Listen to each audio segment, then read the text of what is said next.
चलिए जानते हैं झारखंड के 25 सबसे बड़ी खबरों को सिर्फ 10 मिनट में। पर अभी तक आपने इस चैनल को सब्सक्राइब नहीं किया है तो कर दे। झारखंड में पश्चिमी विक्षोभ और चक्रवाती परिसंचरण के कारण अगले कुछ दिनों तक मौसम में बदलाव जारी रहेगा। रांची सहित राज्य के कई हिस्सों में 7 जून तक गरज चमक के साथ बारिश और तेज हवाएं चलने की संभावना है।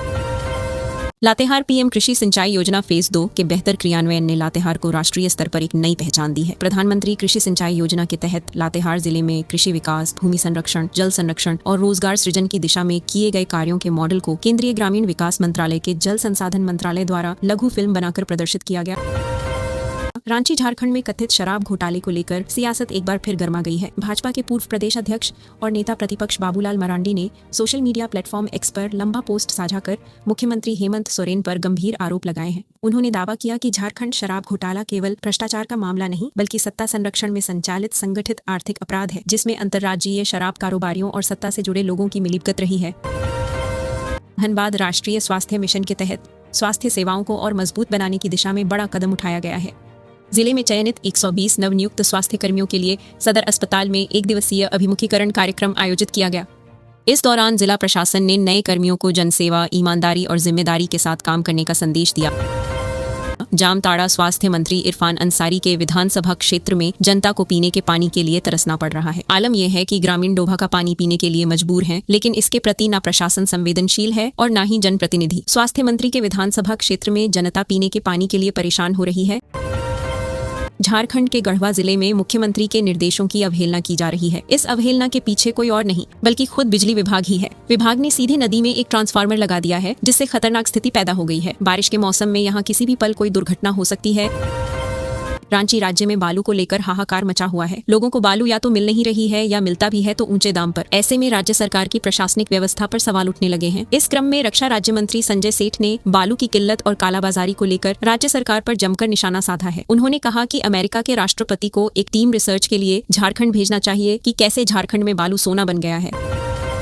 कोडरमा जिले के झुमरी तिलैया में महिलाएं न केवल जूट के उत्पाद बनाकर आत्मनिर्भर बन रही हैं, बल्कि प्लास्टिक मुक्त भारत के सपनों को साकार करने में भी सक्रिय रूप से जुटी हुई हैं। रांची झारखंड में महिला क्रिकेट को नई पहचान और बेहतर मंच देने की दिशा में एक महत्वपूर्ण कदम उठाते हुए झारखंड विमेंस प्रीमियर लीग 2026 का शुभारंभ रांची स्थित जेएससीए स्टेडियम के ओवल ग्राउंड में हुआ। झारखंड राज्य क्रिकेट संघ जेएससीए की इस महत्वाकांक्षी पहल का उद्देश्य राज्य की उभरती महिला क्रिकेटरों को प्रतिस्पर्धी माहौल उपलब्ध कराना और उन्हें राष्ट्रीय स्तर तक पहुंचने का अवसर देना है।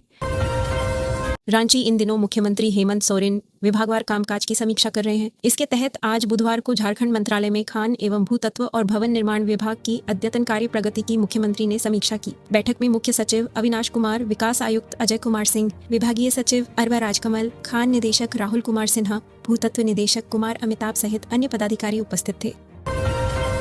रांची भाजपा राष्ट्रीय अध्यक्ष नितिन नबीन के आगामी 2 दिवसीय झारखंड दौरे को लेकर प्रदेश भाजपा में खुशी और उत्साह की लहर दौड़ गई है। 6 जून को शुरू हो रहे इस दौरे को सफल बनाने के लिए बुधवार को प्रदेश भाजपा कार्यालय में अहम बैठक आयोजित की गई। हजारीबाग उत्तरी छोटा नागपुर के सबसे बड़े सरकारी अस्पताल Sheikh Bhikhari medical college hospital में मंगलवार देर रात करीब 1 घंटे तक बिजली गुल रहने की घटना पर उपायुक्त ने संज्ञान लिया। हजारीबाग के उपायुक्त हेमंत सती अस्पताल पहुंचे और व्यवस्थाओं का निरीक्षण किया। साथ ही अधिकारियों के साथ बैठक भी की। पलामू प्रतिबंधित नक्सली संगठन तृतीय सम्मेलन प्रस्तुति इकाई टीएसपीसी झारखंड में अंतिम सांसें गिन रहा है। टीएसपीसी के बचे हुए कमांडर फिर से संगठन को मजबूत करने की फिराक में है। यही वजह है कि इनकी नजर अब केंदुपत्ता के कारोबार पर है।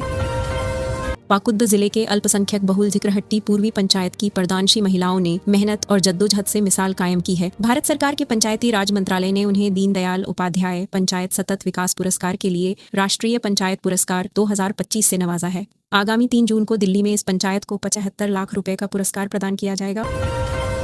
जमशेदपुर इंसान और प्रकृति का रिश्ता सिर्फ जरूरतों को पूरा करने तक सीमित नहीं है, इनमें संवेदना भी देखने को मिलती है। कुछ ऐसी ही कहानी है जमशेदपुर के एक शख्स की, जिन्हें प्यार से लोगों ने मंकी मैन की उपाधि से नवाजा है। रेलवे ने सुईसा और तुरंग स्टेशनों के बीच रंगामाटी हाल्ट स्टेशन के निर्माण को मंजूरी दे दी है। इससे स्थानीय यात्रियों, छात्रों और छोटे व्यवसायियों को बड़ी सुविधा मिलेगी, जिससे क्षेत्रीय संपर्क मजबूत होगा। 8.17 करोड़ की लागत से बनेगा नया रेलवे हाल्ट। जमशेदपुर में बाइक सवार चेन स्नैचरों का आतंक जारी है, जहां कदमा और बिष्टुपुर में 2 महिलाओं से सोने की चेन झपटी गई। इन घटनाओं से शहर में दहशत और पुलिस की गश्ती पर सवाल खड़े हो गए हैं। राज्य सरकार ने राशन की कालाबाजारी रोकने और डोर स्टेप डिलीवरी में पारदर्शिता लाने के लिए बड़ा कदम उठाया है। अब झारखंड के सभी प्रखंड स्तरीय पीडीएस गोदामों का प्रभार प्रखंड आपूर्ति पदाधिकारियों बीएसओ को सौंपा गया है। जमशेदपुर के एमजीएम अस्पताल में कार्यरत फिजियोथेरेपिस्ट शगुफ्ता शौकत का निबंधन झारखंड राज्य भौतिक चिकित्सा परिषद ने रद्द कर दिया है। यह कार्रवाई bachelor of physiotherapy PPT degree के आवश्यक दस्तावेज उपलब्ध न कराने के कारण की गई है, जिस पर एमजीएम कॉलेज प्राचार्य ने भी तत्काल कार्रवाई के निर्देश दिए हैं। रांची झारखंड ने स्वास्थ्य सेवाओं के प्राचार्य ने भी तत्काल कार्रवाई के निर्देश दिए हैं। रांची झारखंड ने स्वास्थ्य सेवाओं के क्षेत्र में एक बड़ी उपलब्धि हासिल करते हुए रांची सदर अस्पताल को मस्कान सर्टिफिकेशन मिला है। 96.61% अंक के साथ यह राज्य का पहला अस्पताल बन गया है जिसे राष्ट्रीय स्तर का यह प्रतिष्ठित सर्टिफिकेशन मिला है। यह उपलब्धि राष्ट्रीय गुणवत्ता आश्वासन मानक NQAS के अंतर्गत संचालित मस्कान कार्यक्रम के आकलन में हासिल की गई। इस मूल्यांकन में अस्पताल के विभिन्न विभागों का प्रदर्शन बेहद उत्कृष्ट रहा। Special newborn care unit SNCU ने 98%, पीडियाट्रिक वार्ड ने 97.96% और पीडियाट्रिक OPD ने 93.84% अंक प्राप्त किए। रांची झारखंड के बागों से आने वाले आम्रपाली आमों की मिठास अब शहर के मॉल्स और बड़े बाजारों में ग्राहकों को आकर्षित करेगी। राजधानी रांची सहित राज्य के बड़े रिधे शहरों के बाजारों में राज्य का आम्रपाली आम लोग आसानी से खरीद सके, इसके लिए Jharkhand state livelihood promotion society JSLPS की पहल पर अपना मार्ट एंड गुमला जिले के MVM Baghima Palkot farmer producer company limited farmer producer organisation के बीच समझौता हुआ है। झारखंड के पलामू जिले के राजहरा रेलवे स्टेशन पर एक बड़ा रेल हादसा हुआ। एक मालगाड़ी के 8 डिब्बे पटरी से उतर गए, जिससे अपलाइन पर परिचालन पूरी तरह प्रभावित हुआ और रेल परिचालन ठप हो गया। घटना की जानकारी मिलने पर रेलवे ने बचाव और राहत कार्य शुरू कर दिया। वरीय अधिकारी मौके पर पहुंचे। रेलवे के हाजीपुर जोन को घटना की जानकारी दे दी गई है। TI अनिल कुमारी तिवारी और डाल्टनगंज रेलवे स्टेशन के प्रबंधक उमेश कुमार ने घटना की पुष्टि की है। रांची झारखंड में मौसम लगातार करवट बदल रहा है। कहीं तेज धूप तो कहीं बादल और हल्की बारिश का दौर देखने को मिल रहा है। मौसम केंद्र रांची के ताज़ा बुलेटिन के अनुसार मौसम में आए इस बदलाव के पीछे उत्तर भारत में सक्रिय पश्चिमी विक्षोभ, वेस्टर्न डिस्टर्बेंस, चक्रवाती परिसंचरण, साइक्लोनिक सर्कुलेशन और एक ट्रफ लाइन प्रमुख कारण है। झारखंड शिक्षक पात्रता परीक्षा 2026 JTET के अंतर्गत राज्य की मूलभूत भाषाई और सांस्कृतिक पहचान को संरक्षित रखने के उद्देश्य से कृषि, पशुपालन एवं सहकारिता मंत्री शिल्पी नेहा तिर्की ने भाषा समिति के समक्ष अपने महत्वपूर्ण सुझाव और अकादमिक तर्क प्रस्तुत किए। बुधवार को हुई पुनर्गठित भाषा समिति की बैठक के दौरान उन्होंने स्पष्ट शब्दों में कहा कि शिक्षक पात्रता परीक्षा TET केवल एक सामान्य प्रतियोगी परीक्षा नहीं है।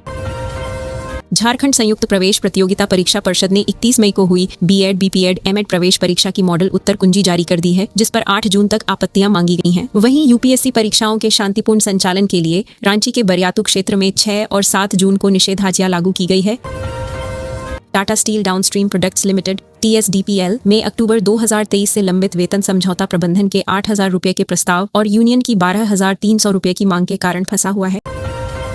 टाटा स्टील और टाटा वर्कर्स यूनियन के बीच वेतन समझौते पर मिनिमम गारंटेड बेनिफिट MGB प्रतिशत को लेकर गतिरोध बना हुआ है। 2 दौर की मैराथन बैठकें भी बेनतीजा रहीं। कंपनी 8% से अधिक MGB देने को तैयार नहीं, जबकि यूनियन 12.75% की मांग पर अड़ा है। 7 जून को अंतिम निर्णय की उम्मीद है।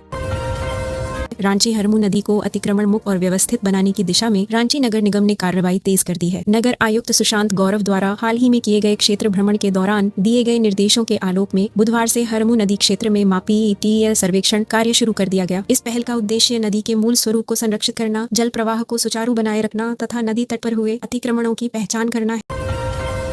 पाकुद महिला सशक्तिकरण के साथ साथ स्वास्थ्य, शिक्षा और पंचायत की महिलाओं को रोजगारोन्मुखी बनाने को लेकर बेहतर काम करने वाले महिला हितैषी पंचायत जिक्रहट्टी पूर्वी को केंद्रीय पंचायती राज मंत्री राजीव रंजन सिंह द्वारा दीनदयाल उपाध्याय पंचायत सतत विकास पुरस्कार दिया गया।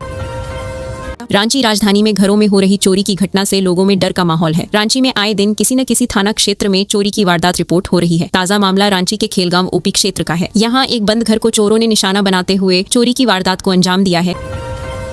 झारखंड में अप्रैल-मई 2027 में होने वाले पंचायत चुनाव की तैयारियां शुरू हो गई हैं। राज्य निर्वाचन आयोग ने सभी जिलों को आदेश जारी कर मतपेटियों, बूथों और पंचायतों की जानकारी मांगी है, जिसके बाद धनबाद में कार्रवाई शुरू हो गई है।